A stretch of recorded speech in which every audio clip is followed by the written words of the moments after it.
Good morning guys. Good morning, Matt. Ladies and gentlemen, I'd like to introduce to you Ivan Karapiet and of course Marlon Stockinger. Welcome to Wheels TV. Thanks for having me. This is our season 2, our coolest high rating show all about cars. And now this episode is going to be all about Ivan and you. So welcome to the show, and ladies and gentlemen, I'd like to introduce to you Ivan Karapiet. He's been our teammate since we were 11 years old, and Marlon naman, the three of us have been in the racing scene since we were 11, and he's the only one standing right now, and he's representing us in the Philippines. Anyways, let's get in the car, let's talk about your career, let's talk about how things are going, and you have a nice car, man. Tell us more about your car, and you can follow us with the van in the back if you want. I'm joking. You sit in the back, let's go.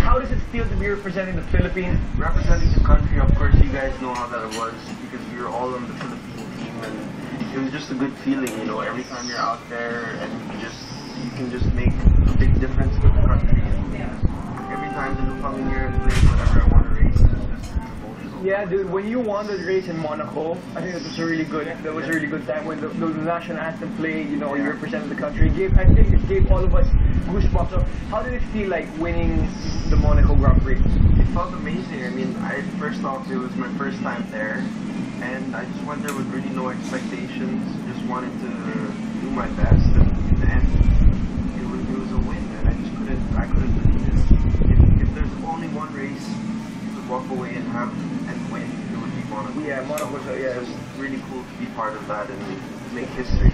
Establishments like Watson Racing School, the Toyota Vios Cup, I think those things are making things bigger and bring racing to a more commercial scale.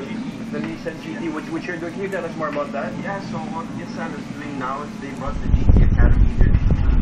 What's that? It's basically a way for kids who have no means to get into racing, okay, to become a professional racing driver, and it's simply by using simulators, and it's for free as well.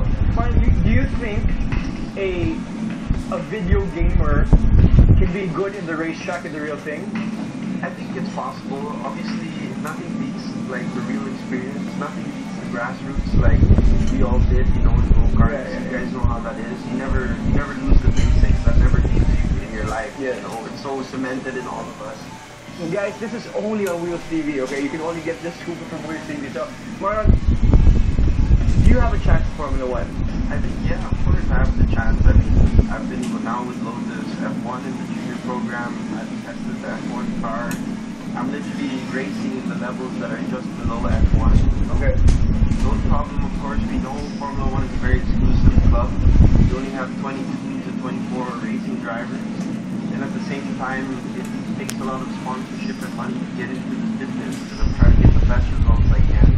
Okay. In order to get the best business opportunities in terms of my sponsorship, and at the same time, also to prove myself to Formula 1 teams that I can make it on the big stage.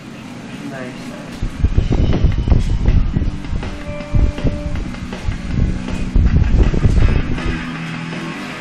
What does it take to be in your level? Well, it takes a lot. I mean, as you guys know, I have to do a lot of training. Okay. And as you guys know, obviously, I'm always with you in the triathlon. Okay. It's pretty good cardiovascularly. You need to be fit. And at the same time, you also need to be very strong. So it just helps you keep your focus, your concentration, and not make a lot of mistakes. Can you explain to us, like, how physical is racing? It's very physical. I mean, the races are long. We have, in GP2, it's an hour race and a 50-minute race. In World Series, you have two 40-minute races. On top of that, you have all the practice sessions, the qualifying sessions. You're doing over 200 kilometers in high-speed corners, you know, so what does that mean? What does it mean in your body? Like, what happens? basically getting thrown around. You have G-forces that are acting upon your body that are literally making your body 3 to 4 times its weight. What's the difficulties? What's the challenges emotionally, mentally, living alone in Europe and just living for racing? With anything you do in life, there's ups and downs, but for me in racing, it's just about being away from family, away from the Philippines. I had to obviously leave everyone behind in order to pursue my dream, and that's what it really takes if you want to reach the top level in anything that you do. you have to make sacrifices. Exactly. Obviously, I live with those sacrifices, but then in the end, I'm quite happy where I am today, you know?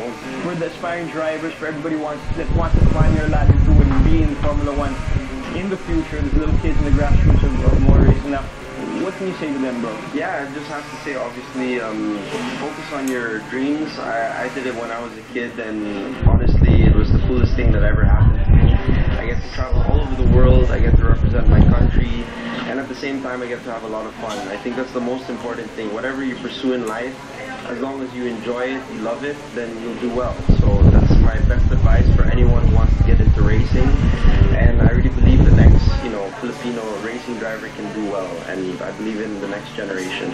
The future of motor racing here in the Philippines, like, let's all pray, let's all support him. Hopefully, sana guys, he reaches Formula One. Dude, thank you again. Congratulations. We're all here for you in the whole Philippines. Thanks, guys. Thanks, man. Thanks, guys. Well, I'm talking to you.